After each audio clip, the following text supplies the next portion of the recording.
Welcome back to another episode of Aesthetic AF, the podcast where beauty meets business and profit is always part of the plan. I'm Sam Varner, and as always with Tara Dotson Riley, and today we've got something major lined up. We have Emily Kendel here with us, founder of the Spa Project and coach to Medspa owners. Thank you so much for joining us today, Emily. Thank you so much for having me. This is a pleasure. Yeah, we're really excited. So you've helped a lot of med spas host wildly successful events. So what makes a six-figure sales event possible in this industry? Okay. So I just have to go ahead and break the news on how to have a six-figure sales event. And your first event is not going to be six figures. It's just not. I love it. Yep. It is a formula of understanding the details of your event plus momentum, and that is what's going to equal success for your sales event. It just takes time. Now, gosh, there's so much to it. Like, I have a whole training that's got 8 different lessons within how to have this type of event. So even if it's your first event, you would apply the same steps to putting on this event. Okay, so six-figure events, first off, it's not just going to be you start out, you do your first event, and you make six figures. Like, that might happen. It might be spectacular and amazing, but the reality is it is really the momentum as you build up your skills and creating those events. So how hard is it, or how long do we have to wait? If we're like, how many events do I have to do until I can see that kind of trajectory? Is there even a number, or is it more about frequency? What does that look like? I don't think there's an exact number. I think it is about frequency and just building momentum and figuring out what is working in your event or not. But the most important part of hosting an event, no matter what kind of an event it is, whether it's like an anniversary, open house event, or if it's just like an evening educational workshop kind of event, new demonstration of a new device or something. I think it's all about the intention that you have your clients experience while they're there. Because if you think about the first event I ever had, when I opened up my shop, we probably had 100 people walk through the doors that night. And I was so excited. It's my first business, brand new. We had caterers, we had a band. It was so cool. It was an awesome event. And I sold nothing that night. And that is because I had an open house party. I didn't have the intention of actually selling anything. Then the second time I had an event, it was a sales rep that offered me, hey, if you buy 10 of these skincare kits, it ended up being around $10,000 worth of skincare kits, even though I had a full shelf of skincare. She's, I'll help you host a party. And I'm like, oh, okay, cool. That'll be how I sell a lot in one time. I didn't know how to market the event. So that's one piece. You do have to market.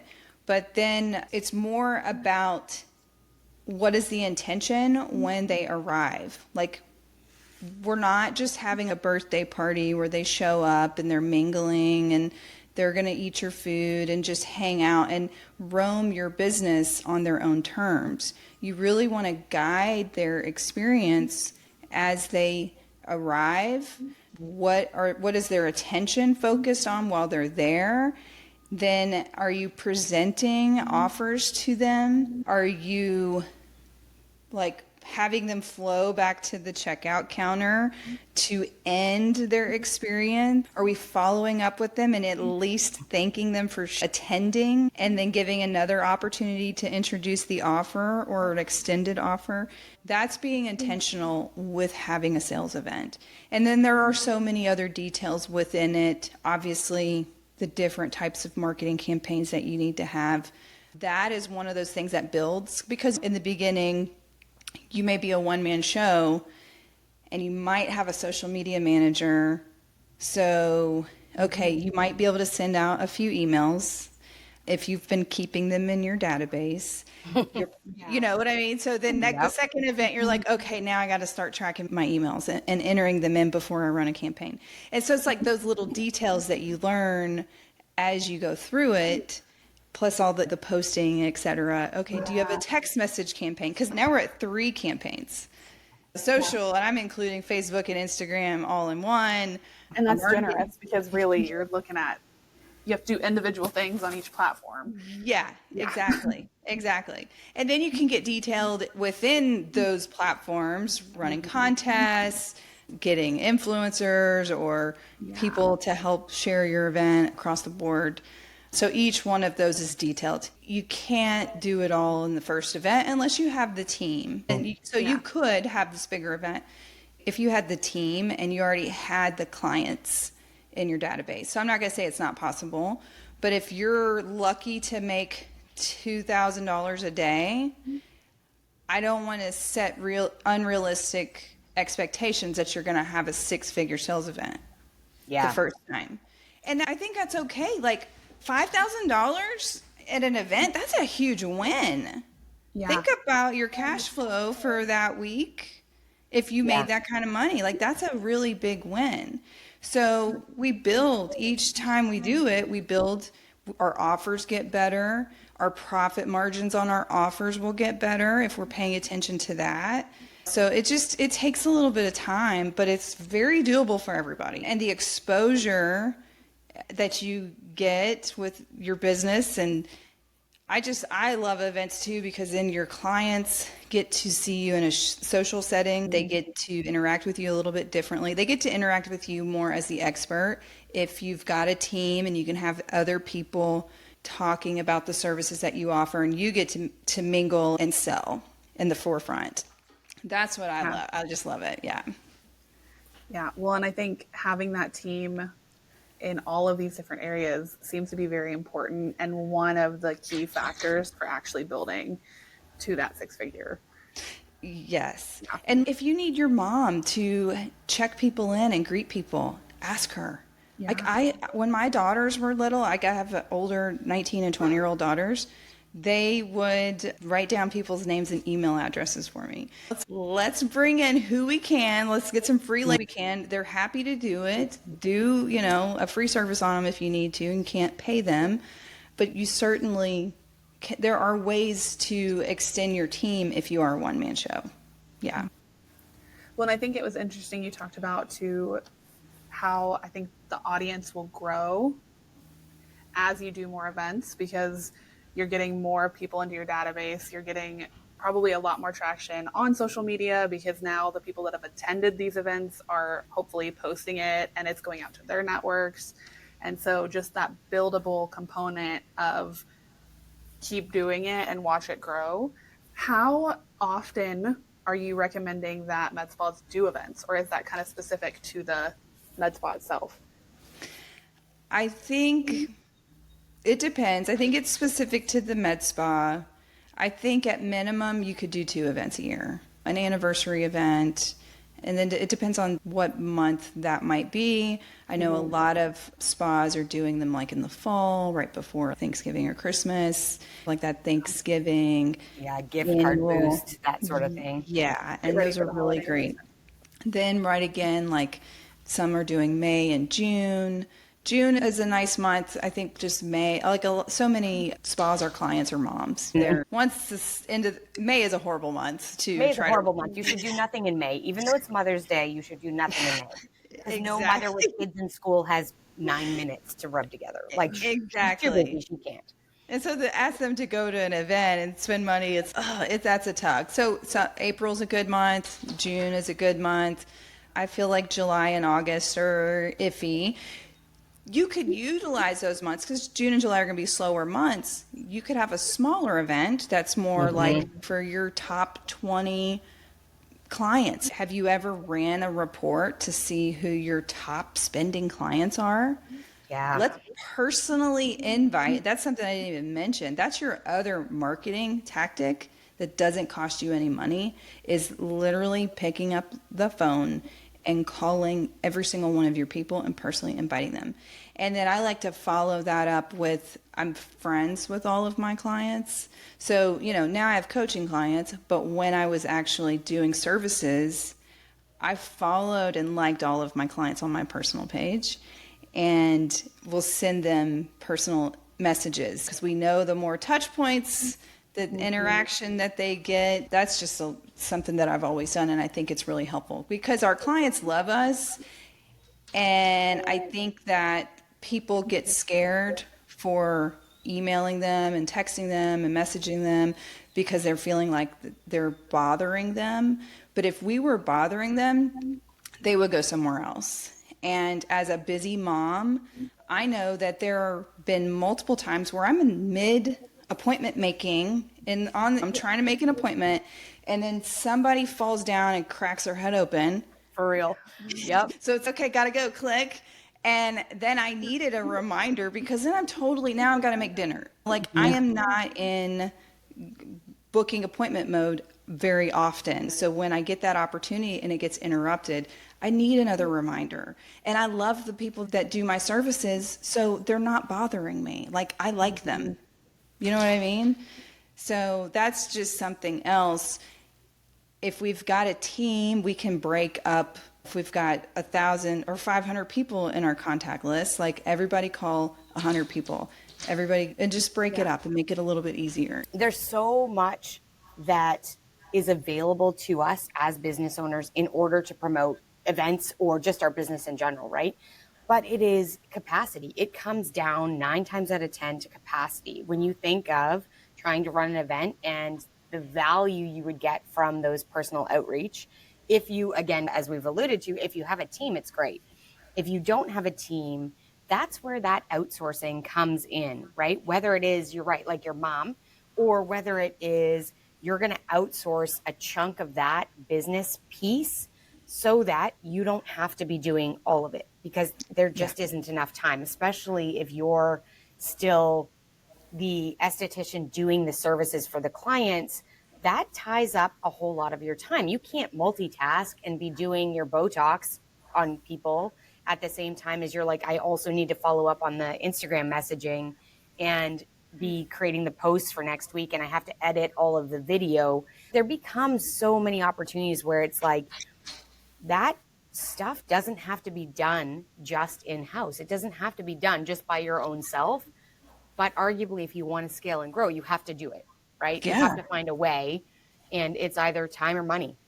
We talk about this a lot. It's like you either pay for it or you find the time. And usually the business owner doesn't have as much time as they wish they had.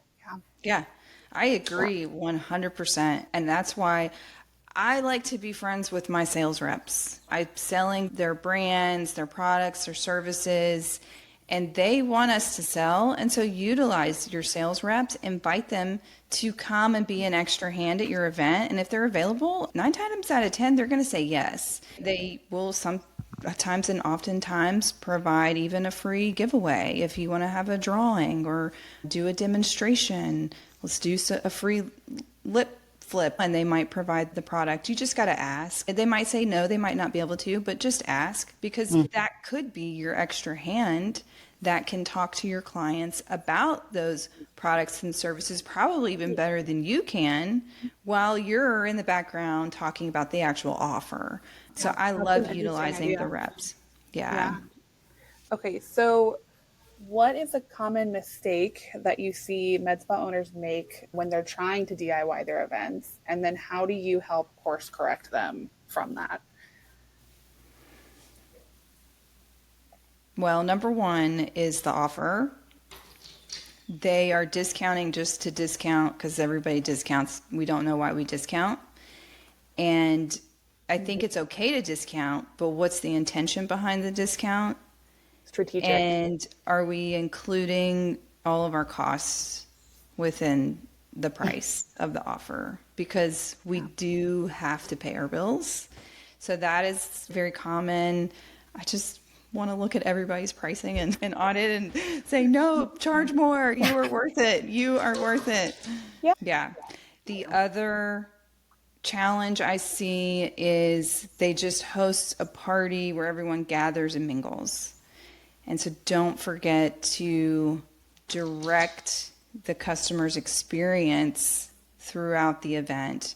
A lot of my clients, I suggest having demonstrations, and we'll do demonstration times. And so there's engagement. There's like something for them to do while they're there. They're not just showing up like to mingle and hang out. There's an intention for them to learn about a product or a service, to try a product or service, even if it's just like on the back of their hand, and to listen and learn. And then there are giveaways and there's discounts and incentives because you participated in learning about what it is that we're offering. And if you can keep that in mind, I see a lot better return on the time invested in your sales event. Yeah. What do you think is the best way to, if somebody's sitting listening to this and is, okay, all right, I'm super motivated to give this a go. What do you think is the best way that you've seen that works, that is getting people to come back around and actually buy? What is that? I think the demonstrations make sense, because now I've got in my head like, oh, that's how the laser works, or I was scared about that, but she wasn't in pain and twitching, whatever the concerns might be. How do you get them from observing observing what we're showing to purchasing? Who do you tag as the salesperson? How do they get them from point A to point B to actually being like, no, really pull out your credit card, we're doing this today? What does that best look like? So there is some strategy behind that. I think the strategy partly is about what it is that you're presenting and presenting to them and teaching them about. So let's say the bulk of your clients are injectable clients. I wouldn't suggest having an event with offers based around injectables. They're already buying. So we want to convert them to some other type of service. So if they are weight loss clients, and we want to convert them to aesthetic clients, we're going to have an event about aesthetic services, whichever ones they might be. And so the discussions are intentionally about something new that the bulk of your clients are, or whatever it is you're trying to offer, like push, that may not be widely known or widely used. So that is one part of the strategy. Then if there's an opportunity to see a demonstration or to even experience the service, sometimes I've had clients do free like hand resurfacing all day long, or free underarms all day long, just to be able to touch, get the feel for it. And it's, oh, I know I need 10 underarm treatments to get laser hair removal, but I'll just get the one for free. Well, now we've got a package that you could buy to get the rest of them. And so I think that it's seeing, hearing, it's all the senses, touching, talking about it. And because usually it's like the owner in this situation, I'm thinking she's usually back to back with working with her clients. She doesn't really get that extra talking time. I would have her standing in the room and maybe doing the talk while somebody else is demonstrating. Then they get to be one-on-one with her, having your pricing printed out previously so that it's like right there in their face. They can see it. I'm a big fan of breaking out your retail value. What is it really worth? What are they saving? What does that discount actually look like? And then compare it to your today's offer price, and having that visual right there for them and being able to show them. So it's all these different things. Another strategy that is used a lot is going throughout and meeting all the vendors, learning about all the different demonstrations that are going on, and having them check off what they like as they go through it. And it's a good opportunity, even if they don't buy, like we can have a consultation that is a little more private on another day if that feels better for you. You can break the rules of your own event and offer that pricing and extended if that works for you. But then I just think that it's that one-on-one conversation after they've gotten to really experience, and then bringing it to the front desk. The other strategy I see is going to the front desk to maybe enter into the drawings, and then you're at the checkout. You're at the point of your experience, the end point of your experience at the event. and then there could be an exchange there. So, Okay. yeah. And Yeah, it's I just to like build the that. trust. Yeah. Yeah, I like the idea where you have it planned out. And I think probably what ends up happening is that people are so concerned about some of the like aesthetic pieces of the event, right? Like the music, the drinks, the food, and don't take the time to think about these pieces of what is my ultimate goal? How am I getting you from point A to point B to point C? Who is talking to you at what point about what I'm actually trying to achieve, which is Yeah. you're signing up for a membership or you're buying a 10-time pass for laser hair removal, whatever that looks like. If you don't have that piece, it doesn't matter that you fed them and gave them snacks, Yeah. right? Or Yeah. drinks, right? It's Yeah. not going to matter. Yeah. They're Yeah. just going to think you're fun, which is cool, but doesn't pay the bills. Right. Because here's the other kicker. I recently helped a client do an event, and to put things in like realistic terms and expectations, they have 700 active clients. So we marketed to 700 active clients. We got around 80 RSVPs out of 700 active clients. We had 45 people actually show up. Yeah. So you're going to expect, I like to say 10% of who I was you going to say invite, 10% is pretty good. Yeah. 10% is going to RSVP. Half Yeah. of the RSVPs are going to show up. And then you've got a 10% are going to buy. So and that'll help you set revenue goals. So if you can set a revenue goal based off of how many people that you have as active clients, then you can realistically go, okay, well then I want to have a $20,000 event. How many people do I need to show up so that I can offer to this many people to make the 20,000? That's the other strategy. Then you can be a little more strategic about who you invite, maybe what it is that you're going to offer. If you're a one-man show and you're trying to display 20 different things, that might be harder. So there's just a lot of details, and all of that starts to get figured out the more you do it, the more your team grows. Yeah. Okay. It's like my mind is going I a have mile so a many. minute of, oh, yes, and this. But we also don't want people today to be like, holy smokes, there was so much in that I couldn't fulfill it all, right? Yeah. So tell us a little bit about, just briefly, how you work with clients, what that looks like, how they can get a hold of you. And of course, we will put your contact information and stuff in the show notes, but give us a little rundown of how you actually work with clients. Yeah, so I work with them one of two ways. So I have one-on-one clients that we work with.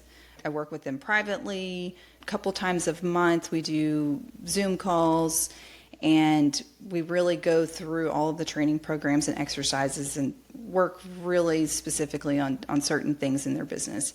Then another way is I have a group coaching membership that I recently launched, and it's a little more affordable, but we're in a group setting and we go over the same material. We're just in a group, and we meet twice a month as well for just an hour.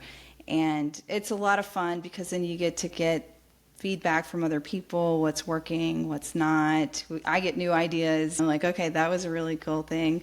So those are the two main ways that I work with my clients. So you can reach out to me at either Emily@spaproject.com or on Instagram, Emily.Kendel, at Emily.Kendel, and that's Kendel. And then I've got a free download. It's an e-guide if anyone's interested. It's boostsales.spaproject.com. And it talks a little bit about events in there. So it's 5 different ways that you can actually boost sales in the next 30 days. Oh, Yeah. awesome. Nice. Yeah. That'll be great. That'll Yeah. be great. Is there anything else that you absolutely wanted to cover today before we wrap up?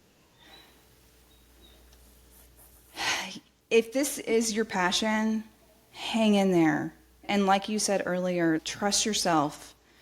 Hang in there. And sometimes when things are hurting and it's like a struggle and it's painful, that means maybe you need to lean into it and figure out why. and maybe there's some truth in there that you can like face to get past it, to take yourself to the next level. Yeah. That's a really good nugget. I'm like, I needed to hear that today, so thank you.